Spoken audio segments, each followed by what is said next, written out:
Good afternoon, everyone. Today we're going to look at one of the most significant political scandals in American history, the Watergate scandal. This event not only brought down a president, but also reshaped how Americans view the presidency, political ethics, and government accountability.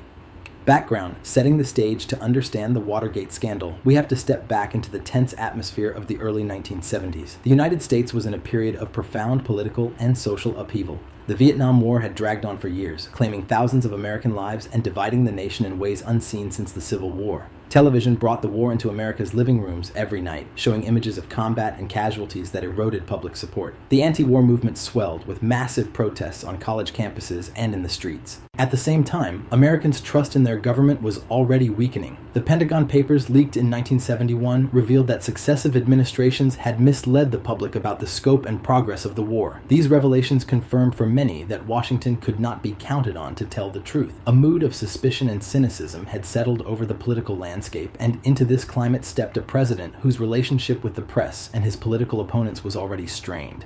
President Richard Nixon was preparing to run for re-election in 1972. While his public approval ratings were strong, Nixon and his inner circle harbored deep fears of political enemies, both real and perceived. His campaign organization, officially known as the Committee to Re-elect the President, was determined to ensure Nixon's victory by whatever means were necessary. Political operatives within this group, nicknamed Creep by critics, were not shy about using aggressive and even illegal tactics to undermine the opposition. The campaign assembled a covert plumbers unit tasked with plugging information leaks and sabotaging political rivals. Against this backdrop came the event that would eventually unravel Nixon's presidency. In the early morning hours of June 17, 1972, security guards at the Watergate complex in Washington, D.C. noticed tape placed over a door latch in the Democratic National Committee headquarters. When police responded, they discovered 5 men inside the offices. These intruders carried sophisticated wiretapping equipment and cameras. Their mission was to bug the phones and photograph confidential documents belonging to the Democratic Party. At first, the break-in seemed like a curious but relatively minor burglary. News coverage at the time did not hint at the far-reaching consequences that would follow. Few could have imagined that this seemingly small incident was the tip of an iceberg, a glimpse into a wide-ranging campaign of political espionage, sabotage, and abuse of power that would eventually force a sitting president from office. Third, the cover-up. In the immediate aftermath of the Watergate break-in, the evidence began pointing toward an unsettling connection, one that reached far beyond the 5 men caught inside the Democratic National Committee headquarters. Investigators discovered that the burglars had ties to President Nixon's re-election campaign organization, the Committee to Re-elect the President. 2 of the men were directly linked to campaign security operations, and further digging uncovered financial trails that traced back to campaign funds. For the Nixon administration, the potential political fallout was explosive. Rather than admitting any involvement and risking damage to the president's re-election prospects, senior officials made a fateful choice: cover it up.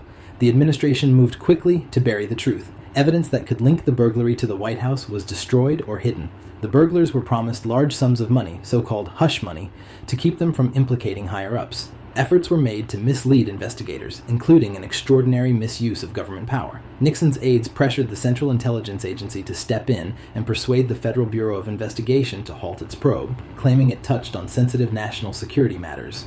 But the truth has a way of resisting burial. While many in Washington were slow to grasp the full scope of the scandal, 2 young reporters at the Washington Post, Bob Woodward and Carl Bernstein, began piecing the story together. They were dogged in their pursuit of leads, connecting small details into a much larger and darker picture. Crucial to their work was an anonymous insider source, codenamed Deep Throat, who provided guidance on where to dig and which leads were worth following. Decades later, this mysterious figure was revealed to be Mark Felt, the FBI's second-in-command during the investigation. Through patient, persistent reporting, Woodward and Bernstein uncovered a disturbing truth. The Watergate break-in was not an isolated incident. It was part of a coordinated campaign of political espionage and sabotage, an organized effort to disrupt, discredit, and, if possible, destroy Nixon's political opponents.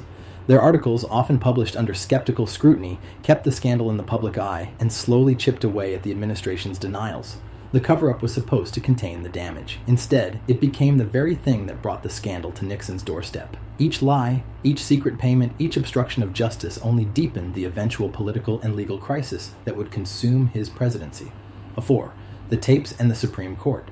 As the Watergate investigation gathered momentum, an unexpected revelation shook Washington to its core. It was discovered that President Nixon had installed a secret taping system in the White House. This system automatically recorded his private conversations and telephone calls in the Oval Office and other key locations. The purpose, according to Nixon, was to preserve an accurate historical record of his presidency. But for prosecutors, these tapes represented something far more valuable: potential first-hand evidence of the president's role in the Watergate cover-up.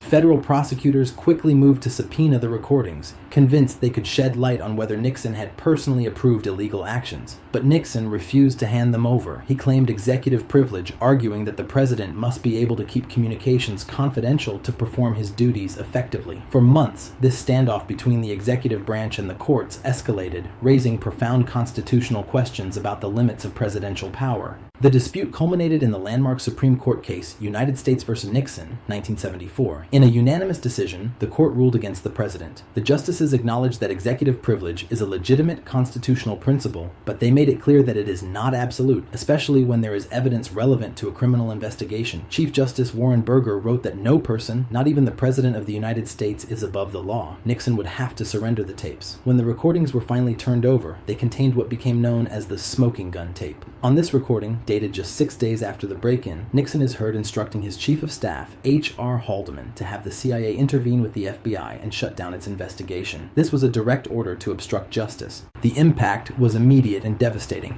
Any lingering support for Nixon in Congress evaporated overnight. Lawmakers who had hesitated to consider impeachment now saw irrefutable proof of presidential wrongdoing. The tapes not only confirmed suspicions about Nixon's involvement, but also exposed the depth of his willingness to misuse the powers of his office to protect himself. V. The fallout. By the summer of 1974, the evidence against President Nixon was overwhelming. The release of the Oval Office tapes had removed any lingering doubt about his direct role in obstructing the Watergate investigation. The political tide in Congress shifted decisively. Lawmakers who had once defended the president now publicly abandoned him, acknowledging that the scandal had fundamentally undermined the integrity of the office. The House Judiciary Committee moved swiftly. After extensive hearings, it approved 3 articles of impeachment. 1. Obstruction of justice, for interfering with the investigation into the Watergate break-in. 2. Abuse of power, for misusing the presidency to violate the rights of citizens and subvert democratic processes. 3. Contempt of Congress, for defying lawful subpoenas and refusing to provide evidence during the investigation. With bipartisan support growing for impeachment, Nixon's fate was sealed. Senior Republican leaders, including Senator Barry Goldwater, met privately with the president to tell him the hard truth. He no longer had the votes to survive a trial in the Senate. Conviction and removal from office were inevitable. Rather than endure the humiliation of impeachment and trial, Nixon chose a different path. On August 9, 1974, he addressed the nation from the Oval Office, announcing his resignation. The next day, he left the White House by helicopter, offering a brief wave before departing for his home in California. He became the only president in American history to resign from office. The consequences of Watergate did not end with Nixon's departure. Many of his closest aides faced criminal charges. H.R. Haldeman, Nixon's powerful chief of staff, and John Ehrlichman, his top domestic policy advisor, were both convicted of perjury, conspiracy, and obstruction of justice. Other figures within the administration and the committee to re-elect the president also faced prison sentences. The scandal left a deep and lasting scar on American political life. It intensified public cynicism toward government and led to a wave of reforms aimed at increasing transparency, accountability, and limits on executive power. Yet, for many, Watergate remains the defining example of how abuse of presidential authority can threaten the very foundations of democracy. 6. Conclusion. The legacy of Watergate was far more than a bungled burglary at the Democratic National Committee headquarters. It was the culmination of a systematic abuse of presidential power and an orchestrated effort to subvert the democratic institutions on which the United States depends. At its core, the scandal revealed a mindset within the highest levels of government that saw political opponents not as fellow Americans engaged in debate, but as enemies to be defeated by any means, legal or otherwise. The affair demonstrated just how fragile democratic norms can be when the most powerful office in the land is misused for personal and political gain. Yet, it also became a test of the American constitutional system, the separation of powers, the checks and balances embedded in the Constitution, and the courage of those willing to challenge the president, including members of his own party, proved critical in holding the executive branch accountable. Equally vital was the role of a free and persistent press, embodied by the tireless work of investigative journalists who refused to let the story fade. Their reporting helped keep the public informed and sustained pressure on government institutions to act. the vigilance of ordinary citizens, the independence of the judiciary, and the oversight of Congress all combined to confront corruption at the highest level. While Watergate revealed troubling flaws in presidential conduct and a dangerous willingness to circumvent the rule of law, it also showcased the resilience of the American political system. The peaceful resignation of a president, followed by the orderly transition of power, underscored the enduring strength of constitutional governance. In the end, Watergate serves as both a cautionary tale and a reaffirmation of democratic principles. It is a reminder that the integrity of government depends not only on the structures of law, but on the character of those who hold office, and on the vigilance of a public determined to hold them to account.